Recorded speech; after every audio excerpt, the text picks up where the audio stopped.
Hello everyone, wherever you are in the world. Hi. Individually, what would you say is your, oh my word, this is going to look sweet on the big screen, God, I look cool moment? Go on, Gemma. Oh, what? You asked me first. I don't know. I mean, I never think that because I'm English and we are very, very modest, aren't we, and humble. But, you know, when you're shooting a pistol, that you know, it's kind of that James Bond thing, isn't it? You know, hopefully it will look cool. Why is it that boys are always so messy? I mean, there's one bit with a giant bolt rifle. You are covered in cheese, but it is in slow motion, so... See, I almost look cool, but not. Jimon, you've got flying up a lift counterweight and then lopping someone's head off. That's pretty good. That was a great jump and, being propelled up and then the strike with the machete. It was perfect. Yeah, you even do that super cool thing of kicking up a rifle from the ground, which is one of those ones where you're like, that must have taken ages to get right. In rehearsal, it was quite, on point. And when it came time to shoot it, of course, I was missing it every time, but eventually got it one time. That was probably the only time I got it right. Welcome to the club. Harris, you've got this topless knife fight with Jimon, where you're like, oh great, can we do that at the end of the shoot, once I've just drunk water for 8 weeks? That was cold. There was a sequence where I thought I looked really cool. I was like pulling up at Sandhurst Academy on this motorbike, and there was like 300 supporting artists, and I had to like sort of pull up with my sunglasses on, and then the bike started to smoke and it like was about to explode, and the stunt guy was like, run away, and I was sort of just like, oh god, and I just threw the bike on the floor. Yeah, it's always a good sign when the stunt team are saying, run away. I'm looking for someone who can help me gain an audience with the Tsar. Perhaps you can be of assistance. I only make decisions when my stomach is full or my balls are empty. Well, thank God dinner is being served. Rafe, I was wondering, on which take did you crack up seeing Reese Cookie Monster a Bakewell tart into his beard? Not only was he eating lots of Bakewell tart repeatedly, but then he would go down on my thigh with a beard full of Bakewell tart. So I had this sort of marking of Rasputin saliva, Bakewell tart crumbs in the hairs of my sort of lower inner thigh. I hadn't been prepared for the level of arousal that I experienced at that time. Yeah. One of the joys of living in a pre-pandemic world, you know. My friend was Reese's makeup artist on that, and she said that it was like disgusting having to... He was eating all these Bakewell tarts and drinking milk or something as well at the same time, and it would just go all down his beard, bits of Bakewell, bits of milk, and she had to come in and clean him up every day. What a job. She was like, honestly, I was almost having a nervous breakdown at the end of it, like, never show me a beard with Bakewell tarts ever again. What a job. You suffer for your art, as they say. I was wondering, with Matthew Vaughn at the helm here, are there particularly memorable director's notes that spring to mind? He knows what he wants. He's very direct, and that's something that I actually really appreciated. Like, there was one bit where I was like writing something on a blackboard, and he went, "It looks like you're drawing a cat," and I was like, "I'm not. I'm not." Yeah, he shouted once at me, "Don't be shit," and it was a shit take that I did. Sorry for swearing, but it was a bad take, and I was like, I prefer that. I don't, I prefer like honesty. I don't need sort of comforting. I'd rather be told that was rubbish. Do it again, you know. I've always wanted to ask this question, and I've finally got the chance. Do you do your own Cossack dancing table fighting? In life? Yeah, and in movies. Oh, in the movie, yes. Some of it is me hanging off a wire. Some of it is actually we flew into Georgian. They were Georgian dancers from the Royal National Dance Troupe in Georgia, who were just these magnificent creatures. One specialised in aerial dancing, and one on this floor stuff. Both disciplines require that you start learning them from about the age of 2. Yeah, so I had help, but. But my face sells it all. Let me leave you with this. Did you at least get a cane sword to take home? Please. I believe I got a sword stick cane to take home, and it's there and if I need to defend my apartment from intruders, I've got the weaponry. We got nothing. We didn't got get nothing anything. back. I think I mean, Harris was promised the bike, the motorcycle that he was riding. He was promised that motorcycle, and I'm not sure if he got it or not. And then it blew up. So what are we going to do? Harris, did you get your motorcycle? I got a cold. I was really ill at the end of the job. I was just like really knackered. I just got... You got told not to be shit, and then you got a cold on your bike. Oh wait, there the isn't ideal one. job, really. No. Worth it. And Harris, what about you? You haven't done a film like this before. You haven't done action like this before. Yeah, I was the one that gave Jaimin that injuries, during our sparring. No. I mean, listen, like, I feel so incredibly fortunate to have been a student of the stunt team, and like each of those like highly experienced practitioners is like, I don't know, it's something that I'll cherish, because I really didn't know anything going into it. So to go in and just be a student of them was amazing, and really like challenges you mentally and physically. So I'm grateful to have just been in that space, and then and also like my 15, I said earlier, like to be sparring with like Jaimin, my 15-year-old like fat little like kid watching like Gladiator and Never Back Down, and being inspired and wanting to like get in shape and want to defend myself. He would be happy with this future self. Yeah. That's amazing.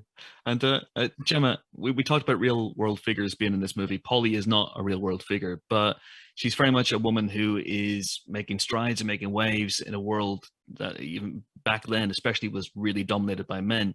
Did you draw inspiration from any real world figures, any real world female figures at the time? Yeah, I mean, this is set sort of, pre-World War I and during World War One, so it's sort of suffragette time, really. But I was inspired by the Bletchley Circle women, which is slightly later. It's World War II, but code crackers, and they were kind of nerds that were amazing women that were very behind the scenes. But no, she was very much a kind of, inspired by all of the women that I grew up with, really, these working class women that just get on with it and work really hard and are solid. And yeah, I loved playing her. She was really good fun. She is serious, but she's got a twinkle in her eye. So I like that. Absolutely. So we have a question now from Martina Barone from Italy, and this is for Rafe and Harris. And she asks, how did you work on the father-son relationship between Oxford and Conrad? Harris, you can answer this first.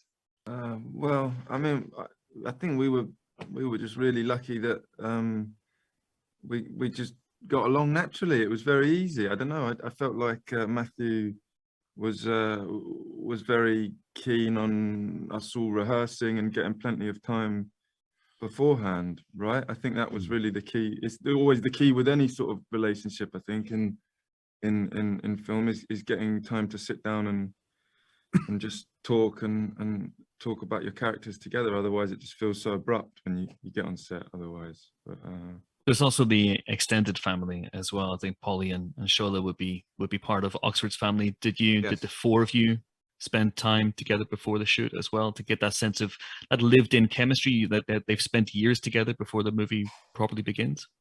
We all went on holiday. I wish. We all got promised a holiday in Barbados, but I never quite know it. I don't remember. I feel like we probably had a bit of rehearsal together. Yeah. But I think we were all bringing a little bit of ourselves to these roles, I guess, and there was a natural chemistry, the right kind of chemistry between each of us. Like I felt like our chemistry was right, and mine and Rafe's and mine and Jaimin's. So yeah, it just felt very, very natural. It didn't feel like we had to work too hard at it. No. And they liked each other, which helps. I think it really does help. Yeah. Absolutely. So let's move on. Then we have a question now from Gunnar Orelin from TT in Sweden. This is for Rafe. He says, Rafe, you've done action films before, but not really any action like this. Is this something you've longed for, to unleash that inner action hero? Absolutely. I've had a few failed attempts, possibly. But when I've always loved stage fighting or any kind of, fictional sword fighting. Like you get to do quite a bit in the theatre, often in Shakespeare plays. And when I was at drama school, we had an event called the Prize Fights, which I think I managed to win something with my other partner, Ian Glenn, the actor Ian Glenn. Together we did a fight. Wow. So I've always, and then leaving the sword play of Shakespeare, not many films have offered me the chance, except I read this, and at the end of this film there is my character, Duke of Oxford, is required to defend himself with a sword in an extended sword play sequence. So that was, so I guess, and there's a little boy in me that just likes a good sword fight. And I liked all those Errol Flynn, Basil Rathbone, Robin Hood, all that stuff. And if you look at the sword play then, those actors in that era, they must have all done fencing. They are extraordinary. There's a great fight between Tyrone Power and Basil Rathbone in some old film, which is an amazing film. I have to say, I got to sort of acknowledge the skill of the stunt team, and I have no shame or apology for a stunt double is used, and they are brilliant, and they make us look very good, and we did our work, but it's the two meet, the stunt team and the actors. So but what was incredible for Rafe was when there was one in the sequence where you have to use your strength to climb up, and it was an homage to Jackie Chan, and this bugger could do it with his yoga and stuff. The strength he had, I was astonished. So he was very impressive. He was it's all about the core. And you hung on, core. Spinning around. Yeah, your core's good. Core Kingsman. Yeah, exactly. Kingsman in his core. To the core. Absolutely. All of you take part, not to give too many spoilers away, obviously, but all of you take part in this movie in fight scenes, except for Tom. Tom, did you feel left out? Yeah, terribly left out. Nobody ever asked me to do fight sequences. But the sequel... Very unfair. Tom, I will quote you on that in the sequel. So when we give you the fight of all fights, you will fight each other. Oh, good. Will I win it, Matthew? Or will You'll win it. You'll be shoving a scepter up somewhere. Anyway, carry on. You heard it here first. Yeah. This press conference, there is a sequel, and I will win the fights. Yeah, you will win the fights. That is legally binding. Okay, well, I'm going to go off and do some press-ups. Yeah, so absolutely. Get the core right. Fighting. Did a side make actually this morning. There'll be a scepter and an orb. It will be your weapons. And let's just leave the rest of the imagination, Matthew. Let's just leave the rest there. And just a couple of last questions. Gemma, how was the cheese scene to film? Oh, for God's sake, I knew you were going to ask me about that.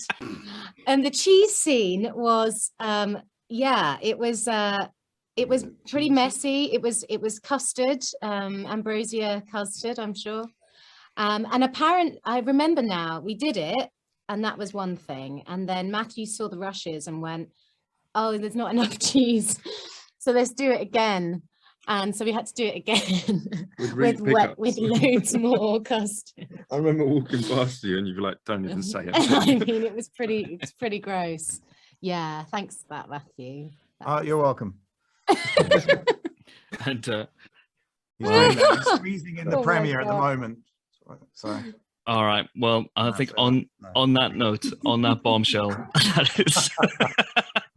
that is it for the EMEA press conference for The King's Man. Thank you, of course, for joining us, and thank you indeed to our incredible panel: Tom Hollander, Rhys Ifans, Harris Dickinson, Jamin Honsu, Gemma Arterton, Ray Fiennes, and of course Matthew Vaughn. The film is out on December 26th. Thanks for joining us, everybody. Bye bye. Thank you. Great. Thank you. Thank you.